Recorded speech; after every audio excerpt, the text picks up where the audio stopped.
आज हम आपको कराने जा रहे हैं पूरी ब्रज 84 कोस की परिक्रमा। इस पूरी परिक्रमा में हम आपको पूरे मार्गों को दिखाएंगे, एक एक स्थल को दिखाएंगे और इस पूरी ब्रज परिक्रमा को करने के बाद आप बड़े आसानी से पूरे ब्रज 84 कोस की परिक्रमा को, उसके महत्व को, उसके दर्शन को आसानी से जान सकते हैं। हम चले हैं कामा के स्थान से। ध्यान रहे कि ये ब्रज 84 कोस की परिक्रमा है जिसमें ब्रज की बाह्य सीमाओं की परिक्रमा की जाती है। एक होती है ब्रज यात्रा जिसमें ब्रज के आंतरिक लीला स्थलों के दर्शन कराए जाते हैं। पहुंचा है श्री कृष्ण की फिसलनी शिला पर, जो करावटे गांव के पास स्थित है, जहां भगवान कृष्ण बालपन में आज भी नित्य लीला करते हुए इस खिसलनी शिला पर ग्वाल वालों के साथ खिसलने का खेल खेलते हैं। हमारा भी मन किया कि हम प्रभु की इस लीला स्थली पर खिसल कर उनकी इस लीला स्थली को नमन करें। आगे बढ़ते हैं तो लोगों ने जगह जगह भंडारे लगा रखे हैं और उन भंडारों के बीच से निकलते हुए हम पहुंचे हैं भोजन थाली। भोजन थाली भगवान का प्राचीन भोजन स्थली का मंदिर है। भगवान ने एक पत्थर की शिला पर, जहां स्वतः उत्कीर्णित थाली कटोरा बने हुए हैं, ग्वाल वालों के साथ इंद्रसेन पर्वत पर विराज कर छाक आरोगी है। और प्रभु ग्वाल वालों के साथ जब छाक आरोग रहे हैं तो ब्रह्मा तक को मोह हो जाता है। वो देखता है कि ये कैसा ब्रह्म है जो ग्वाल वालों के साथ छाक खा रहा है। उससे आगे जब हम चलते हैं तो गौशाला पर पहुंचते हैं, श्री कृष्ण गौशाला, और उसके बाद नौनेरा गांव में हम पहुंचते हैं। ये नौनेरा गांव वही है जो ब्रज 84 कोस की परिक्रमा का अंतिम पड़ाव स्थल है राजस्थान का। यहाँ से हम प्रवेश करते हैं उत्तर प्रदेश और हरियाणा की सीमा में। उत्तर प्रदेश में पहुँचते हैं हम गांव बिछोर में। गांव बिछोर, जहाँ पर विभिन्न स्थलों पर लोगों ने भंडारा सेवा लगा रखी है। ग्राम बिछोर में से निकलते हुए हम आगे की ओर पहुँचते हैं हरियाणा में, जहाँ हरियाणा में सोंध गांव में हम प्रवेश करते हैं। और सोंध गांव की पतली पतली गलियों में से होते हुए ब्रज 84 कोस के परिक्रमार्थी पूरे ब्रजमंडल को नमन करते हुए, भगवान कृष्ण की लीला स्थलियों को नमन करते हुए पहुंचते हैं बंचारी जिला पलवल, हरियाणा। हरियाणा में हम प्रवेश कर जाते हैं और हरियाणा से इस बंचारी से चलते हुए आगे हम बंचारी गांव में से निकलते हुए पहुंचते हैं डकोरा की तरफ। ये डकोरा से होते हुए जीटी रोड के नीचे से निकलते हुए वो दिल्ली और आगरा का जो हाईवे, जैसे ग्रांड ट्रंक रोड कहते हैं, उसके नीचे से रास्ता निकल कर जाता है हसनपुर की तरफ, डकोरा की तरफ। ये हम आके पहुंच गए डकोरा, और डकोरा गांव में से निकलते हुए हम आगे पहुंचेंगे मरौली गांव में। मरौली गांव ये छोटे छोटे रास्तों से निकलती हुई ब्रज 84 कोस की परिक्रमा मरौली से होकर आगे पहुंचती है खांबी। खांबी भी हरियाणा का एक बहुत ही प्रसिद्ध गांव है। खांबी गांव में से निकलते हुए हम प्रवेश करते हैं आगे लीखी गांव की तरफ, जहां लीखी गांव में बहुत ही सुंदर रास्तों पे से निकलकर हम पहुंचते हैं हसनपुर, जिसे हास्यवन कहते हैं। और हसनपुर ये वो स्थान है जहां से यमुना जी को पार करना है। यमुना मैया हमारे ब्रज 84 कोस के परिक्रमा के रास्ते को रोके खड़ी हुई है। यहाँ पहले कभी नाव से जाया करते थे, लेकिन चूंकि अब बरसात के कारण यमुना अपने बहुत विशाल रूप में है, इसलिए हम नाव से नहीं जा पाएंगे। और यहाँ से 20 किलोमीटर हरियाणा की तरफ, रहीमपुर की तरफ चलकर हम 20 किलोमीटर हामिदपुर रोड पर चलते हुए पहुंचते हैं उस पुल पर, जो पुल यमुना जी से हमें पार करेगा और यमुना मैया के दूसरी ओर ले जाकर हमें अपनी परिक्रमा के उस पड़ाव स्थल तक पहुंचाएगा जिसे मारव गांव कहते हैं, जिसे मालव भी कहते हैं।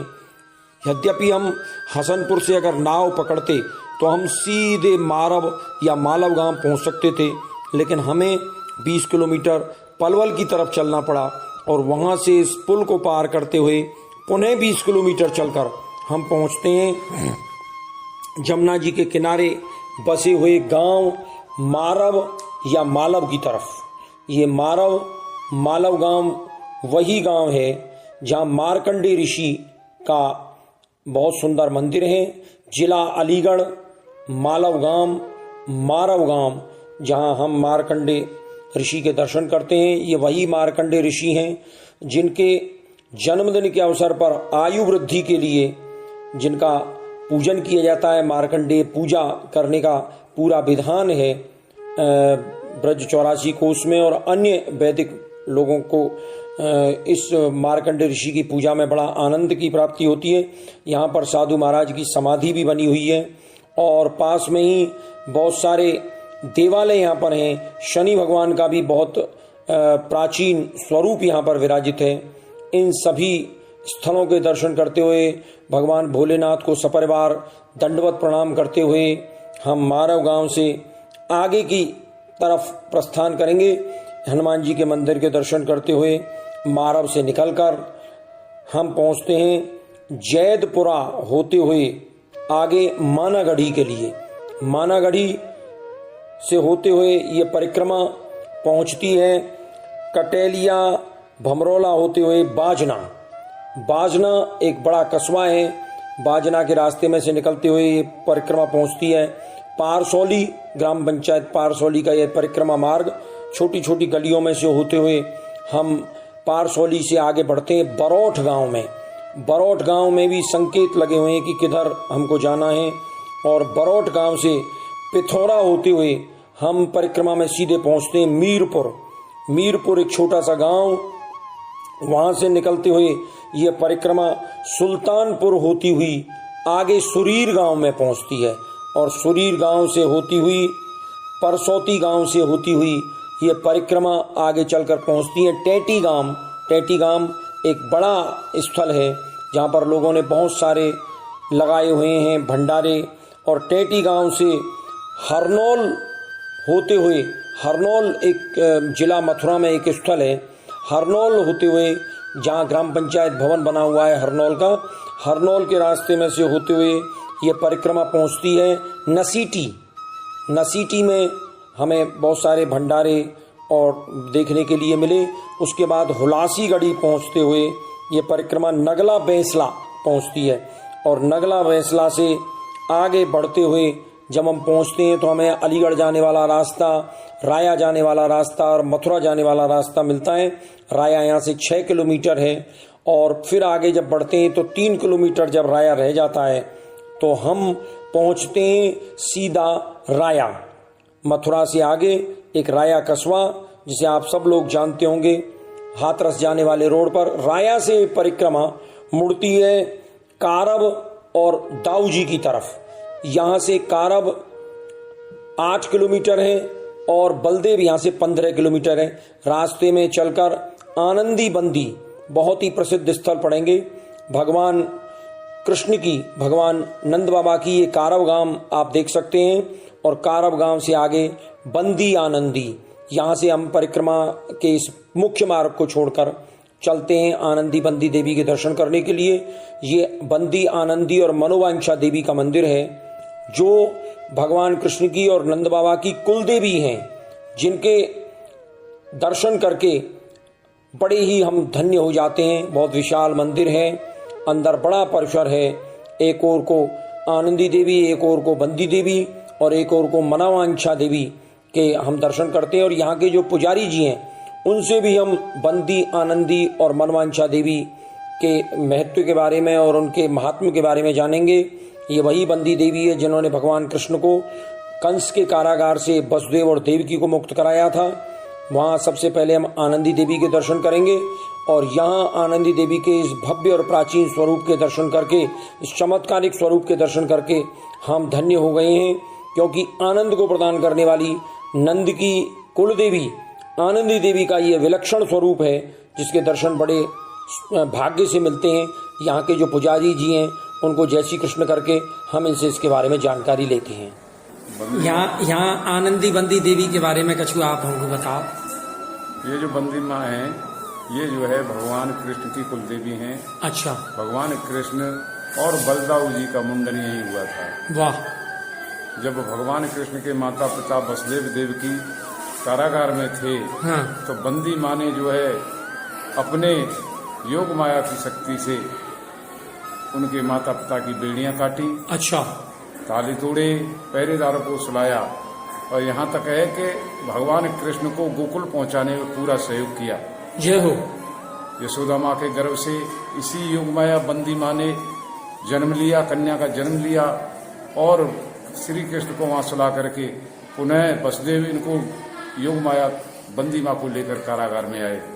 जो कंस को यह विदित हुआ कि बच्चे का जन्म हो गया, कंस ने आकर के अपनी बहन देवकी से जबरन जो है योग माया को छीना और मारने की कोशिश की। हाथ से छूट कर आवाज लगाई, दुष्ट मुझे क्यों मारता, तेरा मारने वाला तो ब्रज में पैदा हो गया। वो यही योग माया है। बंदी आनंदी दोनों। आज भी बंदी माँ की असीम कृपा है कि किसी का कोई बंधित काम हो तुरंत उसको खोल देती हैं। कैसा भी बंधित काम हो, कोई बहन बेटी के कोख नहीं चल रही हो, बच्चा नहीं है, यहाँ कर अर्जी लगाए 1 साल के अंदर उसकी को गोद भर जाती है। वाह। जिसमें बेटी है, बेटा नहीं है, अर्जी लगाओ 1 साल के अंदर उसमें पुत्र प्राप्ति होती है। वाह। और बहुत सारे बंधे हुए काम हैं, जैसे बिजनेस है, गाड़ी है, मुकदमा है, फंसे हुए हैं, नहीं सुलझ रहा है, माँ से अर्जी लगाओ, कुछ ही दिनों में 1 साल के अंदर सुलझ जाता है। जय हो। ये जो है नंद बाबा की कुल देवी हैं। आनंदी माँ नंद बाबा की कुल देवी। नंद बाबा की कुल देवी हैं। जिस समय कंस ने जो है गोकुल में बच्चों को मरवाने के लिए भेजा था कि 24 घंटे के अंदर जिन बच्चों ने जन्म लिया उनको मरवा दो, तो नंद बाबा ने इनसे आग्रह किया। इन्होंने जाकर के सभी उन राक्षसों का दमन किया और उन बच्चों की रक्षा की। तभी से इनका नाम आनंदी पड़ गया। आज भी गोकुल में सभी लोग जो है खुशियां मनाते हैं और कहते हैं नंद की आनंद भई जय कन्हैया की। आज भी ये प्रचलन चला आ रहा है। जय हो, जय हो, जय हो। बहुत बहुत सुंदर। जय श्री राधे। जय श्री राधे। ये जो मनोवांछा माँ है, हाँ, विराज रही है जो। हाँ जी, इन्होंने देवकी और यशोदा माँ की मन इच्छा पूर्ण की। त्रेता में जो कौशल्या माँ थी वो जो है द्वापर में आके देवकी बनी, और जो कैकेयी थी वो जो है द्वापर में आकर के यशोदा बनी। वाह। उनको वरदान लगा था। कौशल्या ने राम से ये कहा था, बेटा आने वाले समय में तुम मेरे पुत्र बनकर ही आना। तो उन्होंने अपना वचन निभाया और देवकी माँ के गर्भ से जन्म लेकर पुत्र की उपाधि प्राप्त की। जय हो, जय हो। पुजारी जी से बात करने के बाद हम आके पहुंचे बंदी देवी। ये भी बंदी माँ का मंदिर इसी परिसर के अंदर है। ये वही बंदी माँ है जिन्होंने वसुदेव और देवकी को कंस के कारागार से मुक्त कराया। कहते हैं आज भी ऐसा चमत्कार है, यदि किसी व्यक्ति का कोई काम बंद हो गया हो, किसी काम पर रोक लग गई हो, तो बंदी माँ के दर्शन करके और अपनी मनोकामना मांगकर यहाँ सारे कार्य सिद्ध होते हैं। लोग आते हैं यहाँ पर दर्शन करने के लिए और बड़े भारी आनंदित होते हैं। मनोवांछा देवी के दर्शन भी हमने किए। और इसके बाद इस विशाल परिसर में छोटे छोटे बहुत सारे देवालय हैं, जिन देवालयों को नमन करते हुए, उनके दर्शन करते हुए हम आगे बढ़ेंगे। ये भगवान शिव का संपूर्ण परिवार यहाँ पर विराजित है, जिसके हम दर्शन करके फिर आगे हम बढ़ते हैं। तो आगे यहाँ पर भगवान परशुराम विराजित हैं, इनके एक हाथ में फरसा, और यहाँ पर राम लक्ष्मण जानकी और जय बोलो हनुमान की बहुत सुंदर स्वरूप यहाँ पर विराजमान है। ये माँ दुर्गा का स्वरूप इसी बंदी आनंदी देवी के मंदिर के परिसर में विराजमान है। और आगे ये अष्टभुजा में दुर्गा माई विराजित हैं, और इधर आप देखेंगे तो भगवान शंकर और भोलेनाथ पुत्र गणेश के साथ विराजमान है। राधा कृष्ण बहुत ही सुंदर स्वरूप में यहाँ पर विराजमान है। और ये साईं बाबा का देवालय भी यहाँ पर विराजित हैं। और इसके बाद भगवान बजरंगबली, और बजरंगबली के दर्शन करने के बाद हम पुणे परिक्रमा के मुख्य मार्ग पर आ जाते हैं, जहाँ से दाऊजी में जब हम प्रवेश करते हैं तो वहाँ तिराया आता है। अंदर हम दाऊजी की तरफ चलते हैं, जहाँ श्री जी बाबा द्वार दाऊ जी बलदेव से प्रवेश करते हुए हम ब्रज के राजा दाऊ दयाल के उस भव्य देवालय की तरफ चलते हैं, जिसके दर्शन करके ही ब्रज 84 कोस की परिक्रमा के परिक्रमार्थी निहाल हो जाते हैं। सकरे से बाजार में से निकलते हुए बलदेव गांव ब्रज राज की नगरी बलदेव में आपका हार्दिक स्वागत है। पर्यटन विभाग का ये बोर्ड, और हम जाकर पहुँचे दाऊ जी के मंदिर में। विशाल मंदिर है, बड़ी भारी भीड़ है, दर्शन अभी खुले नहीं हैं।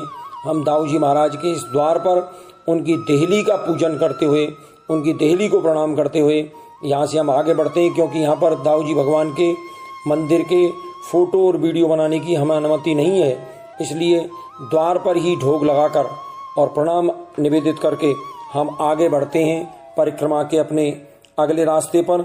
और दाऊ जी से आगे चलकर हम पहुँचते हैं चिंता हरण घाट, जहाँ चिंता को दूर करने वाले, चिंता का हरण करने वाले भगवान शंकर, भगवान भोलेनाथ का बहुत ही प्राचीन स्वरूप विराजमान है जमुना जी के किनारे पर। और वहाँ परिक्रमार्थी विश्राम के लिए बैठे हुए हैं। बड़े ही भीड़ भाड़ का यहाँ पर इलाका है। कोई यहाँ पर भगवान शंकर को जल चढ़ा रहा है, कोई पूजा कर रहा है, कोई दुग्धाभिषेक कर रहा है, कोई रुद्राभिषेक कर रहा है। चिंताहरण महादेव का ये बहुत ही प्राचीन स्थल, और हम यहाँ पहुंचकर बड़ी भारी भीड़ में से निकलते हुए हम पहुंचते हैं चिंताहरण महादेव के उस प्राचीन भगवान शंकर के शिवलिंग की तरफ, जहाँ लोगों का, श्रद्धालुओं का रेला उमड़ पड़ा है, जो जल चढ़ाकर, बेलपत्र चढ़ाकर और ठाकुर जी की पूजा अर्चना करने के साथ अपनी श्रावण मास के इस अधिक मास की मनौती को मना रहे हैं। यह अधिक मास पुरुषोत्तम मास में, जो कि इस बार श्रावण महीने में पड़ रहा है, बहुत ज़्यादा भगवान शंकर की सेवा का महात्म और महत्व बताया गया है। तो भगवान शंकर के इस शिवलिंग को स्नान करा के और इसको हल्दी और चंदन इत्यादि सुगंधित द्रव्यों से इसका पूजन अर्चन करने में श्रद्धालु जो है वो बड़े आनंदित अपने आप को अनुभव कर रहे हैं। हमें भी इस सुअवसर का लाभ मिला, हमें भी सौभाग्य मिला कि हम चिंताहरण महादेव के दर्शन करें और उनके स्नान और उनके अभिषेक की इस परंपरा में हम शरीक हों। यहाँ पूरा शिवालय विराजमान है। कार्तिकेय जी, गणेश जी, माँ पार्वती और नंदीश्वर संपूर्ण स्वरूप यहाँ पर विराजमान है। इधर देखेंगे तो भगवान कृष्ण की बाल लीला का स्वरूप जो है वो दिखाई दे रहा है। माया यशोदा ने भगवान कृष्ण के कान को पकड़ रखा है, बाल कृष्ण के कान को, और इधर राधा और कृष्ण भी बहुत ही भव्य स्वरूप में विराजमान है। इधर यहाँ देखेंगे तो फिर राधा कृष्ण का एक बहुत सुंदर कृष्ण बलदेव का स्वरूप जो है वो यहाँ पर विराजमान है। और इधर यहाँ बहुत सुंदर स्वरूप कृष्ण और बलदेव का। और आगे हम चलकर देखेंगे तो ये शनि भगवान का देवालय है, जहाँ पर लोग तेल चढ़ाकर भगवान शनिदेव की पूजा अर्चना करके आगे बढ़ रहे हैं। ये चिंताहरण महादेव का बहुत सुंदर स्थल। और चिंताहरण महादेव को नमन करने के बाद हम, चूंकि चिंताहरण महादेव का ये मंदिर जमुना जी के बिल्कुल किनारे पर बसा हुआ है, इसलिए हम माँ यमुना के दर्शन, जमुना जी के दर्शन और जमुना जी के प्रणाम और आचमन के सौभाग्य को भी नहीं खोना चाहते हैं।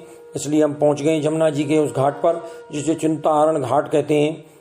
चूँकि वर्षा का बहुत ज़्यादा आधिक्य है, इसलिए पूरे जमुना जी अपने पूरे आनंद और उमंग के साथ बह रही है, जिसने अपने किनारों को अपने वश में कर लिया है। और जमुना जी आ गई हैं बिल्कुल घाटों की ऊपरी सीमा तक। पूरे स्थल पर सब जगह पानी ही पानी दिखाई दे रहा है। आप देख सकते हैं जमुना जी का ये सुंदर स्वरूप। और जमुना मैया के दर्शन करने के बाद, जमुना मैया के जयकारे करने के बाद हम आगे पहुंचते हैं ब्रह्मांड घाट। ये ब्रह्मांड घाट का वो बहुत सुंदर सा स्थल है, जहां भगवान ने मुख में मिट्टी खाकर, जब मैया यशोदा ने उनसे पूछा कि बता लाला तेरे मुंह में क्या है, तो भगवान कृष्ण ने जब अपना मुंह खोल के दिखाया बाल कृष्ण ने, तो मैया को पूरे ब्रह्मांड के दर्शन इसी ब्रह्मांड घाट पर करवाए। और ये वही ब्रह्मांड घाट है जिसकी जमुना जी के किनारे पर से, ब्रह्मांड घाट पर से पुष्टि मार्गीय पंचम निधि श्री गोकुल चंद्रमा जी का प्रागट्य हुआ। और अन्य 3 स्वरूपों का, कुल मिला के 4 स्वरूपों का प्रागट्य यही ब्रह्मांड घाट से हुआ है। यहाँ श्री रामानंद वैष्णव आश्रम है, जहाँ गौ संत सेवा होती है। और पुराना गोकुल महावन इस स्थान को कहते हैं, जो जिला मथुरा में स्थित है। पुराना गोकुल महावन, यहाँ पर ब्रह्मांड घाट पर हम ब्रह्मांड बिहारी के दर्शन करेंगे। ये वही ब्रह्मांड घाट की जमुना जी का पूरा परिसर आपको बहुत विशाल स्वरूप में दिखाई दे रहा है। और यहाँ आप सामने देखेंगे तो श्री ब्रह्मांड बिहारी मंदिर, गौलोक धाम, ब्रह्मांड घाट, ये गोकुल महावन में ये स्थल विराजमान है, जो रामानंदी संप्रदाय के श्रद्धालुओं द्वारा सेवित है।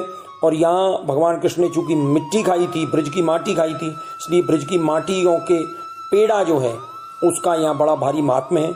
लोग इन पेड़ों को खरीद कर ले जाते हैं और रोजाना ब्रजरज को अपने मुखमंडल में डालकर अपने दिन की शुरुआत करते हैं। ये ब्रह्मांड बिहारी का मंदिर है, बहुत सुंदर स्वरूप में ये ब्रह्मांड बिहारी का मंदिर विराजमान है। बहुत ही अद्भुत स्वरूप में ब्रह्मांड बिहारी और अन्य देवों के स्वरूप जो है वो विराजित हैं। हम यहाँ के दर्शन करके अपने भाग्य को सौभाग्यशाली मानते हुए, उन्हीं ब्रह्मांड बिहारी के दर्शन करते हुए जिन्होंने अपने बाल कृष्ण के रूप में छोटे से मुख में मैया यशोदा को पूरे ब्रह्मांड के दर्शन कराए थे, उस ब्रह्मांड बिहारी के दर्शन करते हुए ब्रज 84 को उसकी ये परिक्रमा आगे बढ़ती है।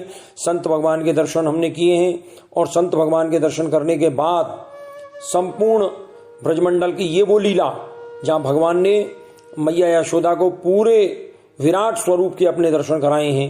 यहाँ विराट स्वरूप के दर्शन कराते हुए मैया यशोदा को भगवान कृष्ण और मैया यशोदा उनको समझाती हुई, उनकी ओर उंगली करती हुई, उंगली से इशारा करती हुई, संकेत करती हुई, और ये ब्रह्मांड बिहारी का वो लीला का दर्शन जहाँ भगवान ने अपने मुखमंडल में ब्रह्मांड के पूरे के दर्शन मैया को कराए हैं। यहाँ माटी पेड़ा का प्रसाद जो है वो दिया जाता है, इसको लोग लेकर अपने साथ ले जाते हैं। इस माटी के प्रसाद को, माटी के पेड़ा को आपातकाल में बच्चों और परिवार को अवश्य खिलाएं। यहाँ पर माटी के पेड़ा का बड़ा महत्व लिखा हुआ है। ये हम ब्रह्मांड घाट पर आ गए और ब्रह्मांड घाट के दर्शन करने के बाद, हम इसमें आचमन करने के बाद जमुना जी का निर्मल जल बह रहा है, जहाँ पर श्री गोकुल चंद्रमा जी का प्रागट्य हुआ है।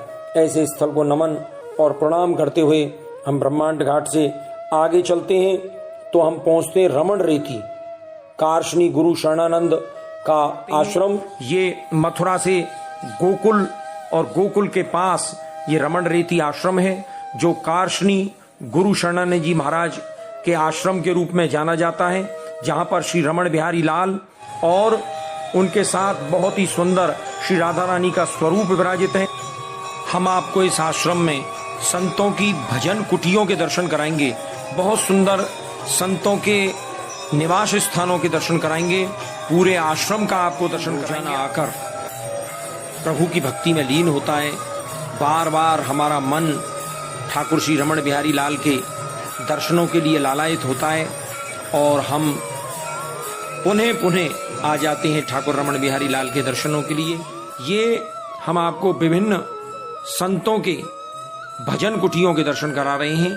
एक ही आकार में मिट्टी के लेप से और छप्पर से बनी हुई एक ही आकार की बड़ी शांत भजन कुटियां, जो किसी ऋषि पारा गुरु शरणानंद जी के रमण रेती से निकलने का मन तो नहीं कर रहा है, लेकिन हमें यात्रा में आगे बढ़ना है, इसलिए हम यहाँ से यात्रा में आगे चलते हुए गोकुल गांव में पहुंचते हैं। गोकुल भगवान कृष्ण का वह स्थल जहाँ पर प्रभु के नित्य लीला के दर्शन होते हैं, जहाँ पर जन्म मथुरा में कारागार में लेने के बाद भगवान कृष्ण नंद यशोदा के घर पधारे, नंदालय पधारे। यहाँ पर बहुत सारे नंदराय और नंदालय बने हुए हैं। श्री बलदेव द्वार है और अंदर जाकर पुष्टि मार्गीय वल्लभ संप्रदाय की चतुर्थ पीठ श्री गोकुलनाथ जी के दर्शन भी यहाँ पर किए जा सकते हैं, लेकिन चूंकि अभी समय नहीं है, केवल एक ही दर्शन गोकुलनाथ जी के खुलते हैं, इसलिए हम गोकुलनाथ जी को और महाप्रभु जी की तीनों बैठकों को, शैया बैठक और ठकुरानी घाट की बैठक, दामोदर दास हरसानी की बैठक, रघुनाथ जी की बैठक, सभी बैठकों को प्रणाम करते हुए, गोकुलनाथ जी को प्रणाम करते हुए, राजा ठाकुर को प्रणाम करते हुए हम पहुंचते हैं जमुना जी के पुल के ऊपर से गोकुल बैराज जिसे बोलते हैं, उस गोकुल बैराज से निकलकर ब्रज 84 कोस की परिक्रमा अब आगे जाके पहुंचेगी जीटी रोड पर और जीटी रोड के नीचे से निकलते हुए जमुना महारानी के दर्शन करते हुए जब हम पहुंचते हैं जीटी रोड के पार, तो जीटी रोड से उस जमुना जी के इस गोकुल बैराज के पुल से पार जब हम पहुंचते हैं तो हम पहुंच जाते हैं जीटी रोड पर, जो एक आगरा की तरफ जाता है, एक भरतपुर की तरफ जाता है, एक रास्ता जिसका गोवर्धन की तरफ जाता है। हम इस स्थल से निकलते हुए और बड़े भीड़ भाड़ वाले इलाके से निकलते हुए पहुंचते हैं मोहनपुर अड़ूकी की तरफ। ये मोहनपुर अड़ूकी गांव है। इस मोहनपुर अड़ूकी गांव में से निकलते हुए हम पहुंचते हैं आगे जाके तारसी के लिए। मोहनपुर अड़ूकी छोटा सा गांव जहां बहुत सारे भंडारे लगा रखे हैं। हम पहुंचते हैं आगे जाके तारसी गांव में, जिसे तालवन भी कहते हैं। इस स्थल को पर पहुंचने के लिए हमें रेलवे लाइन के नीचे जो एक पुल बन रहा है, उस पुल में से होकर पार करके ब्रज 84 कोस की परिक्रमा को जाना पड़ता है। आप एक एक स्थल को ध्यान रखें। यदि कभी भी आप ब्रज 84 कोस की परिक्रमा दे रहे हो तो इन स्थलों को ध्यान रखेंगे तो आपको ये स्थल सारे मार्गदर्शन करते हुए जाएंगे, एक संकेत करते हुए जाएंगे। जब आप कभी भी बिना किसी से पूछे ब्रज 84 कोस की इस परिक्रमा को दे सकते हैं। ब्रज यात्रा और ब्रज परिक्रमा में इतना फर्क है कि ब्रज यात्रा में आप ब्रज की समस्त लीला स्थलियों के आंतरिक दर्शन करते हुए निकलेंगे और ब्रज परिक्रमा में केवल बाहरी परिक्रमा आप कर सकते हैं। बहुत सारे लीला स्थलों के दर्शन आप नहीं कर पाएंगे। तारसी तालवन जिसे कहते हैं, जहां तालवन में बलभद्र कुंड है और दाऊ जी का मंदिर है। इस तालवन तारसी के दर्शन करने के बाद हमें पुनः एक बार अंडर रेलवे के अंडरपास से निकलते हुए पुनः हम आगे चलते हैं और हम पहुंचते हैं कुमुदवन, जिसे कुदरवन भी कहते हैं, जिसे खदिरवन भी कहते हैं, जहां श्री महाप्रभु जी की बैठक है और जहां बहुत सुंदर स्थल विराजमान हैं। ऐसे स्थल की तरफ, कुमुदवन की तरफ, कुदरवन की तरफ हम आगे बढ़ते हैं तारसी गांव से, तालवन से आगे निकलते हुए। और यहां बहुत ही भंडारे और भीड़ भाड़ ब्रज यात्रियों की, ब्रज परिक्रमार्थियों की मिलती है। ये कुमुदवन बिहारी का मंदिर हम आकर पहुंच गए, जहां कुमुदवन बिहारी के दर्शन हम को मिलेंगे और श्री महाप्रभु जी की बैठक जी यहाँ पर विराजित है। श्री महाप्रभु जी की बैठक का हमने अलग से एक पूरा वीडियो बनाया है, जिसके आप दर्शन कर सकते हैं। चूंकि इस समय श्री महाप्रभु जी की बैठक अनोसर में विराज रही है, महाप्रभु जी विश्राम में हैं, इसलिए हम यहाँ कपिल भगवान का मंदिर, जो गंगा सागर तीर्थ के नाम से जाना जाता है, वहाँ के हम दर्शन करेंगे, जहाँ करदम मुनि और देवहूति के पुत्र कपिल मुनि का बहुत सुंदर स्वरूप विराजमान है। ये ब्रज का गंगा सागर तीर्थ है। जो लोग कलकत्ता के पास गंगा सागर नहीं जा सकते, वो भगवान कृष्ण के आह्वान के द्वारा बनाया हुआ ये कपिल मुनि का आश्रम और गंगा सागर का तीर्थ स्थान, जो कुमुदवन नामक स्थान पर विराजित है, उसके दर्शन करने के बाद हम सामने चलते हैं श्री श्री चैतन्य महाप्रभु के चरण स्थली की तरफ, जहाँ श्री चैतन्य महाप्रभु माधव गौड़ी संप्रदाय के चैतन्य महाप्रभु के बहुत ही सुंदर चरण चिन्ह जहाँ पर विराजित हैं और एक विशाल परिसर, और उसके अंदर जाकर श्री चरण चिन्ह चैतन्य महाप्रभु, यहाँ आप देख सकते हैं सामने स्वर्ण आभा से दमकते हुए चैतन्य महाप्रभु के चरण चिन्ह। जिन चैतन्य महाप्रभु के चरण चिन्हों के दर्शन करते हुए और इनको नमन करते हुए, इनको प्रणाम निवेदित करते हुए, यहाँ के साधु संत समाज को हम अपना प्रणाम निवेदित करते हुए आगे चलते हैं ब्रज 84 कोस परिक्रमा के स्थल की तरफ। एक एक स्थल के आपको हम दर्शन कराते हुए, बताते हुए हम आगे पहुँचते हैं लालपुर, और लालपुर से आगे हम बढ़ते हैं सौंख गांव की तरफ। सौंख एक बड़ा कस्बा है जिसकी तरफ हम बढ़ते हैं नगला भूरिया होते हुए। नगला भूरिया से आगे चलते हुए परिक्रमा धीरे धीरे धीरे धीरे धीरे उस रोड पर पहुंचती है जो सौंख की तरफ जाता है। छोटे मोटे रास्तों में से निकलते हुए हम मेन रोड पर आ जाते हैं, जो एक गोवर्धन और राधा कुंड की ओर जाता है तो दूसरा सौंख की ओर जाता है। यहाँ पर नगर पंचायत सौंख का ये बहुत बड़ा बोर्ड लगा हुआ है, जहाँ नगर पंचायत सौंख के स्वागत और अभिनंदन के लिए हमारा ये बोर्ड हमने देखा है। उसके बाद ये एक रास्ता बचगाम और कोथरा की तरफ जाता है। हम सबसे पहले यहाँ से चलकर बचगांव जाएंगे और बचगांव के बाद कोथरा जो गांव है वो उत्तर प्रदेश का अंतिम पड़ाव स्थल है और वहां के बाद बचगांव, पूंछरी, कोथरा ये सारे मार्ग यहीं से निकलते हैं और आगे चलकर नगला चेतनगढ़ होते हुए एक छोटा सा गांव है नगला चेतनगढ़। नगला चेतनगढ़ के इस छोटे से गलियों में से, मार्ग में से आगे बढ़ते हुए हम पहुंचते हैं कोथरा, जो उत्तर प्रदेश का अंतिम पड़ाव स्थल है और वहां से परिक्रमा प्रवेश कर जाती है राजस्थान में। ये राजस्थान का ब्रज 84 कोस परिक्रमा का प्रमुख प्रवेश द्वार है, जहां से परिक्रमा राजस्थान प्रांत में प्रवेश करती है। यहाँ आप देख सकते हैं सीमा प्रारंभ राजस्थान। यहाँ बहुत चौड़ा मार्ग ब्रज 84 कोस का, पूरे राजस्थान की ब्रज 84 कोस की परिक्रमा में बना हुआ है। ब्रज 84 कोस के परिक्रमार्थी जब राजस्थान में प्रवेश करते हैं तो उन्हें बड़े आनंद का अनुभव होता है।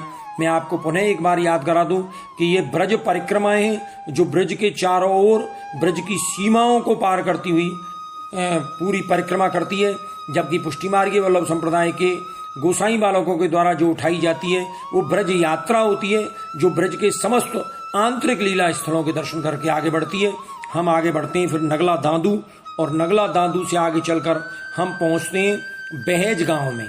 ये बहेज गांव का आप बोर्ड जो है वो देख सकते हैं, जहां लिखा हुआ है बहेज। अंधेरा चूंकि हो चुका है इसलिए हम थोड़ा दर्शन नहीं कर पा रहे हैं। आगे बहेज गांव से हम पहुंचते हैं डीग की तरफ, जो बहेज से 4 किलोमीटर दूर है। और डीग जो है जिसे हम लठावन भी कहते हैं, जहां पर बहुत सुंदर जल महल हैं। ये सामने देख सकते हैं आप जल महलों की नगरी डीग। ये जल महल हैं और जल महलों की नगरी डीग में हमारा स्वागत यहाँ के नगर पालिका के बोर्डों के द्वारा किया जा रहा है। और आगे हम जब बढ़ते हैं तो हम पहुंचते हैं बद्रीनाथ धाम की तरफ। भगवान कृष्ण के द्वारा प्रकट किए हुए चारों धाम बद्रीनाथ, केदारनाथ, गंगोत्री, जमुनोत्री, इन चारों धामों के हम आपको दर्शन कराएंगे इस ब्रज 84 कोस की परिक्रमा में।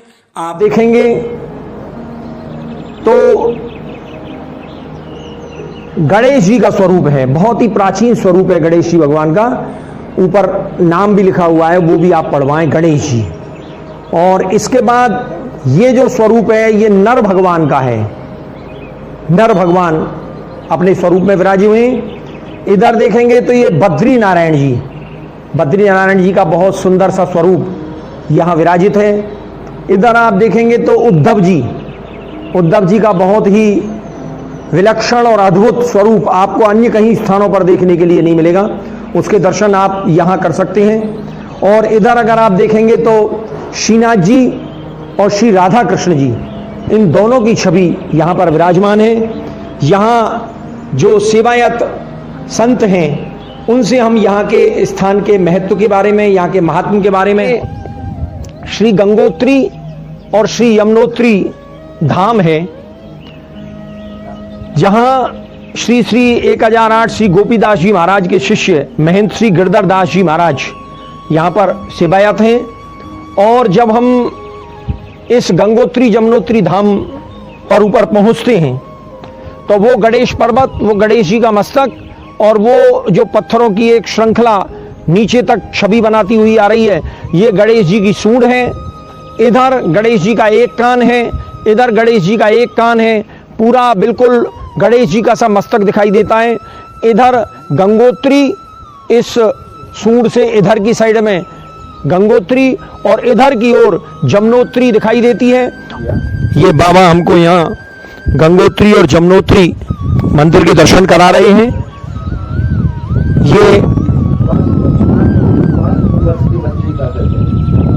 ये गंगोत्री जमुनोत्री के दर्शन करा रहे हैं। ये गंगोत्री, ये शिला पर भगवान श्री कृष्ण के 5 साल के 5 वर्ष के भगवान श्री कृष्ण के चरण चिन्ह इस शिलाखंड पर अंकित हैं, छपे हुए हैं। आह्वान किया भगवान ने इस शिला। वाह। और इधर दूसरी ओर देखेंगे जमुना मैया,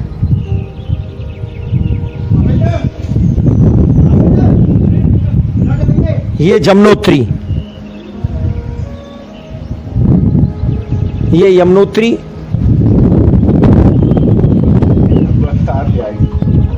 अब हम आ पहुंचे हैं केदारनाथ धाम। 300 सीढ़ियां ऊपर चढ़ने के बाद ये वह केदारनाथ धाम है जिसका प्राकट्य स्वयं श्री भगवान कृष्ण ने किया है, स्वतः उत्कीर्णित केदारनाथ धाम। शिवालय किसी के द्वारा बनाया हुआ नहीं है, किसी मूर्तिकार के द्वारा वो शिवलिंग बनाया हुआ नहीं है, बल्कि भगवान कृष्ण ने अपने माता पिता नंद यशोदा को, वृद्धावस्था के कारण वो उत्तराखंड के सुदूर क्षेत्रों में नहीं जा सकते थे, इसलिए उन्होंने यहाँ भगवान भोलेनाथ के इस स्थल का प्राकट्य किया है। केदारनाथ धाम में आपको नीचे लेटकर या बिल्कुल झुककर अंदर प्रवेश करना पड़ेगा, जहां स्वयं केदारनाथ धाम के भगवान शंकर के शिवालय के जो स्वतः उत्कीर्णित है, जो पहाड़ की शिला में से बना हुआ है, जिसके ऊपर शेषनाग का फन जो है वो छत बनाते हुए द्रष्टव्य है, उसके हम दर्शन करने के लिए यहाँ आगे बढ़ते हैं। पूरा शिव परिवार, ये वही केदारनाथ धाम है जो उत्तराखंड की बिल्कुल प्रतिभू स्वरूप है और भगवान कृष्ण ने अपने माता पिता नंद यशोदा को वृद्धावस्था में, चूंकि वो उत्तराखंड धाम के चारों धामों पर नहीं जा सकते थे, इसलिए केदारनाथ, बद्रीनाथ, गंगोत्री और जमुनोत्री के दर्शन कराने के लिए यहाँ इन चारों धामों का प्राकट्य किया है। हम बड़े झुककर, निकलकर, दंडवत प्रणाम करके केदारनाथ धाम की 300 सीढ़ियों को चढ़कर ऊपर इस पहाड़ पर केदारनाथ धाम के दर्शन करके अपने आप को बड़ा सौभाग्यशाली और बड़ा पुण्यकारी मानते हैं। केदारनाथ धाम के दर्शन करने के बाद हम पहुंचते हैं बादली लहसर होते हुए उसी स्थल पर जहां से हमने ब्रज 84 कोस की परिक्रमा की शुरुआत की थी। ये हमारी ब्रज 84 कोस की परिक्रमा पूरी हुई। जय श्री कृष्णा, जय श्री कृष्ण।